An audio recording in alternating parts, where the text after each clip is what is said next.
Mindset, mengubah pola berpikir untuk perubahan besar dalam hidup Anda, oleh Carol S. Dweck. Bagian 2, memahami mindset. Subchapter, kesuksesan saya adalah kegagalan Anda. Musim panas lalu, saya bersama suami pergi ke peternakan besar di sebelah timur.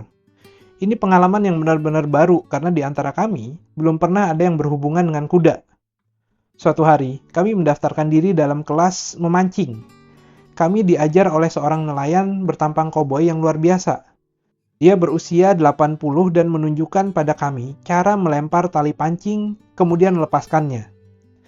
Kami segera menyadari bahwa dia belum mengajari kami cara mengetahui kapan ikan menggigit umpan, atau ikan-ikan tersebut tidak menarik talinya. Anda harus mengawasi gelembung yang muncul di air. Dia tidak mengajari kami apa yang harus dilakukan ketika ikan menggigit umpan atau menariknya ke atas, atau bagaimana menggulung tali kalau kami mendapatkan ikan dalam jarak jauh, atau menarik ikan sambil tetap berada di air, bukan melambungkannya ke udara. Waktu berlalu, nyamuk-nyamuk mulai menggigit, tapi belum ada ikan yang menggigit umpan. Kami tidak mengalami kemajuan sedikit pun. Tiba-tiba, saya mendapatkan jackpot. Seekor ikan menggigit umpan saya keras-keras dan nelayan tersebut yang tiba-tiba berada di sana mengatakan apa yang harus saya lakukan selanjutnya. Saya mendapatkan seekor ikan pelangi. Reaksi pertama, suami saya, David, berlari dengan wajah berseri-seri ke arah saya dan dengan bangga mengatakan, "Hidup bersamamu benar-benar mengagumkan." Reaksi kedua, petang itu ketika kami memasuki ruang makan untuk makan malam, dua orang menghampiri suami saya dan berkata, "David, gimana kamu mengatasinya?" David memandang mereka dengan tatapan kosong. Dia tidak memahami apa maksud mereka.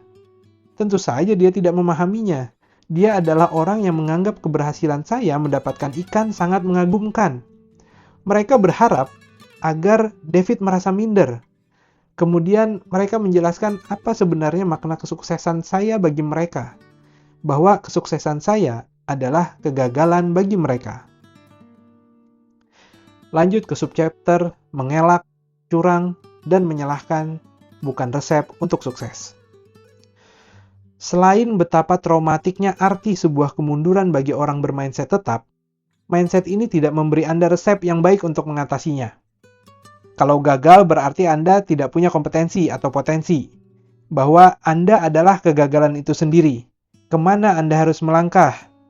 Dalam sebuah penelitian, anak-anak kelas 7 mengatakan pada kami bagaimana cara merespon kegagalan akademik. Nilai tes atau nilai tes yang buruk dalam bidang pelajaran baru. Sama sekali tidak mengejutkan bahwa anak-anak bermindset tumbuh mengatakan akan belajar lebih keras untuk menghadapi ujian berikutnya. Tapi mereka yang bermindset tetap mengatakan tidak perlu belajar keras untuk menghadapi ujian berikutnya. Kalau Anda tidak punya kemampuan, kenapa harus buang-buang waktu?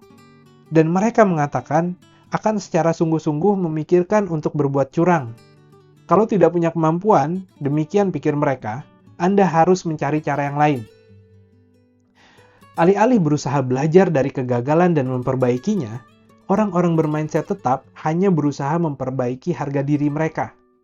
Misalnya, mereka mungkin mencari orang-orang yang mendapatkan nilai lebih buruk daripada mereka. Para mahasiswa, setelah mengerjakan sebuah ujian dengan nilai buruk, diberi kesempatan untuk melihat hasil ujian mahasiswa lain. Mahasiswa bermindset tumbuh melihat hasil ujian mahasiswa yang jauh lebih baik daripada mereka. Mudah diduga, mereka ingin mengoreksi kekurangan mereka. Tapi mahasiswa bermindset tetap memilih untuk melihat nilai para mahasiswa yang benar-benar mendapat nilai buruk. Inilah cara mereka agar merasa lebih baik dengan diri mereka sendiri. Dalam Good to Great, tulisan Jim Collins mengungkapkan hal serupa di dunia usaha. Ketika P&G atau Procter & Gamble masuk ke bisnis barang-barang kertas. Scott Peppers yang pernah memimpin bisnis ini menyerah. Alih-alih mengarahkan kemampuan untuk berjuang, mereka mengatakan, "Oh, baiklah, setidaknya ada orang-orang yang bernasib lebih buruk dalam bisnis ini daripada kami." Cara lain bagi orang-orang bermindset tetap untuk berusaha memperbaiki harga diri mereka setelah gagal adalah mencari kambing hitam dan mencari-cari alasan. Mari kita kembali pada kisah John McEnroe. Dia merasa tidak pernah melakukan kesalahan. Satu ketika dia kalah dalam pertandingan karena sedang demam. Satu ketika dia mengalami sakit punggung. Satu ketika dia menjadi korban dari banyak harapan. Pada lain waktu, dia menjadi korban dari banyak tabloid. Satu ketika, dia kehilangan teman karena temannya jatuh cinta, sedangkan dia tidak pernah merasakannya. Satu ketika, dia makan dalam waktu yang terlalu dekat dengan pertandingan. Satu ketika, dia terlalu gemuk, lain waktu dia terlalu kurus, suatu waktu dia terlalu dingin, saat yang lain dia terlalu panas, kadang dia kurang berlatih, pada saat yang lain dia terlalu banyak berlatih. Kekalahan yang menyakitkan dan membuatnya tidak bisa tidur selama beberapa malam adalah Prancis terbuka 1984. Kenapa dia kalah setelah memimpin Ivan Lendl 2 set langsung? Menurut McEnroe, itu bukan kesalahannya. Seorang kameramen NBC melepaskan headsetnya dan timbul kegaduhan dari pinggir lapangan yang akhirnya katanya mengganggu permainannya. Tidak satu pun karena kesalahannya. Maka dia pun tidak berlatih untuk meningkatkan kemampuannya berkonsentrasi atau mengendalikan emosinya. Pelatih bola basket legendaris, John Wooden, mengatakan bahwa Anda tidak gagal hingga mulai menyalahkan orang lain.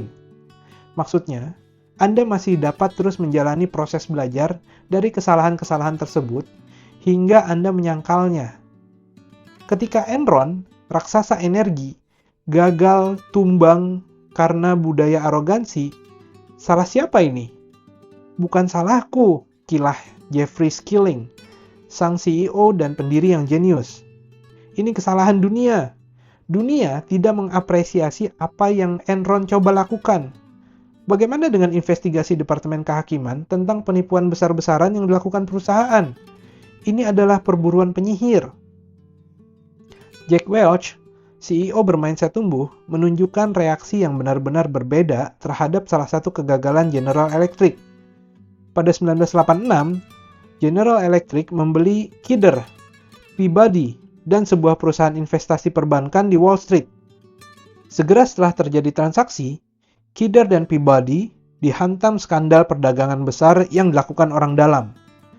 Beberapa tahun kemudian, malapetaka kembali menimpa dalam bentuk Joseph Jett, seorang pialang saham yang melakukan banyak sekali perdagangan fiktif, hingga ratusan juta dolar, untuk meningkatkan bonusnya.